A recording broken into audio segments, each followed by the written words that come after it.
Salut à tous, bienvenue sur Direct Course. L'hippodrome de Paris-Vincennes propose une réunion de gala en ce samedi 12 septembre avec en tête d'affiche les prix de l'Étoile et prix de Normandie, des épreuves estampillées groupe 1. Concernant le quintet, il rassemblera des trotteurs d'âge de 7 à 10 ans bien connus dans les tournois de cet acabit. Voici ma sélection pour cette épreuve, support des paris à la carte. J'ai placé en tête un Scandinave, le numéro 9, Alphas da Vinci, un cheval qui a déjà eu l'occasion de faire l'arrivée à Vincennes, qui possède également de sérieuses références en Scandinavie. D'ailleurs, son dernier parcours est intéressant puisqu'il vient de devancer un cheval de la trempe Track Piraten qui est une référence. Le cheval a également prouvé qu'il avait de la tenue. Joachim Logren, son entraîneur driver, connaît bien la piste de Vincennes. Dès lors, je le pense capable ici de s'imposer au sulky du 9 Alphas da Vinci.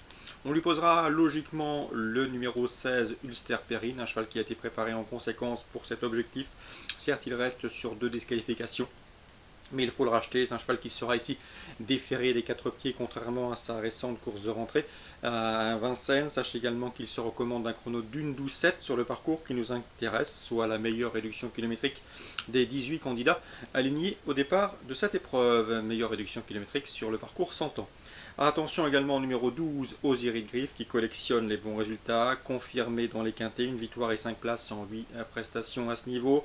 Également, sachez que le cheval n'a jamais terminé plus loin que 5e lors de ses 6 sorties à Vincennes au niveau des quintés plus, que sa forme est optimale, qu'il sera déféré les 4 pieds pour cette course visée. C'est également un bon point d'appui pour vos quintés. Le 9, le 16 et le 12. Ensuite, je retiendrai le numéro 6, Univers de Marzy, qui se présente au départ de cette épreuve en pleine possession de ses moyens. Il vient d'ailleurs d'aligner 4 succès consécutifs. Sachez également que son unique sortie sur le tracé qui nous intéresse a été couronnée de succès. Le 8, Tina Vivancière, se présente elle également au mieux de sa forme en ce moment. Elle reste sur 3 podiums. Elle a terminé deuxième d'un quintet plus le 24 août à Vincennes. De nouveau déféré 4 pieds. Elle devrait une nouvelle fois défendre chèrement ses chances.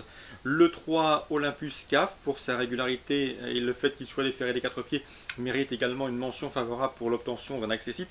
Lui qui sera confié aux bons soins de Gabriele Gelormini. Le numéro 11, Ultra Classique, a également des références à faire valoir à ce niveau. Je le pense capable de venir corser les rapports du quartet, d'autant qu'il sera déféré des 4 pieds et son entourage se déplace du centre-est avec des prétentions. Et le numéro 2, Théma de Bassière, qu'il ne faut pas sous-estimer. Elle a été malheureuse, gênée dans les tournants d'un quintet disputé le 24 août à Vincennes, où notamment l'un des précédents cités se mettait en évidence. Et sachez que la jument était quand même venue bien terminer ce jour-là après ses ennuis de trafic dans le virage final. Il y aura sans doute une belle cote sur sa chance. Je vous conseille de l'inclure en fin de combinaison. 9, 16, 12, 6 devant le 8, le 3, le 11 et le 2. Ma sélection pour ce quintet du samedi 12 septembre. On poursuit à Vincennes dans le prix Georges Dreux, un groupe 3. Bien sûr, le 310 Néné d'Aigli-Lévis s'annonce comme le cheval à battre.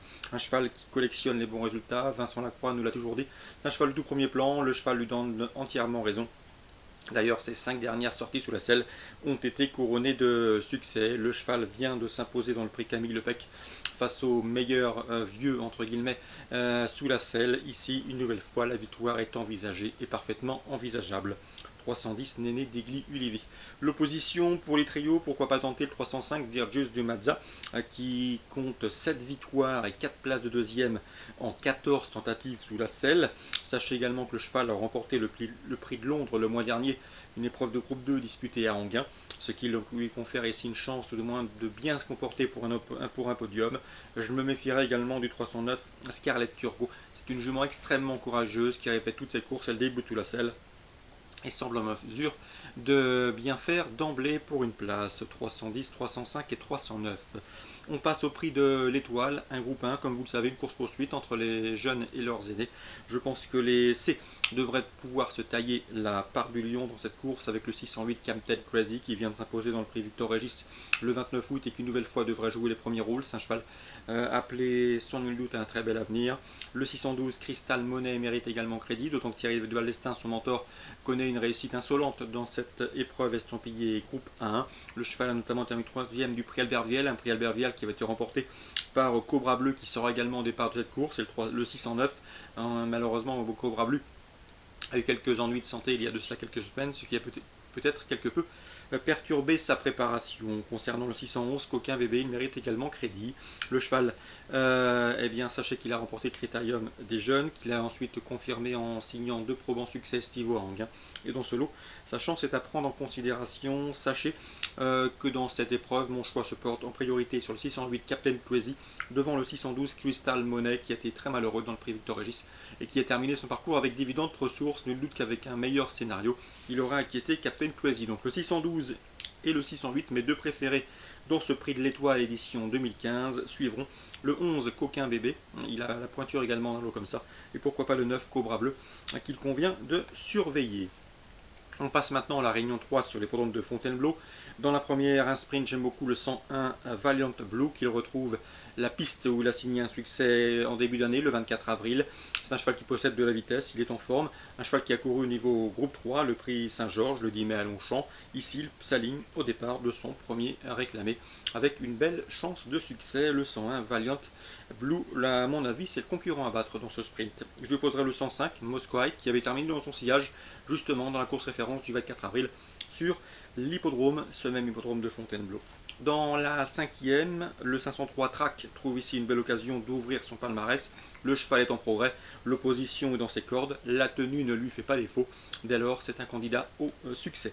Pour les jumelés, on lui associera le 502 Canopus pour sa régularité, également le 508 El Dakar, à qui il convient de reprendre dans ce lot. 503, 502, 508, le 503 en jeu simple, le 2 et le 8 pour l'accompagner en jumelé, voire en trio. Ensuite, dans la 7e, 2 chevaux semblent se détacher au papier strict.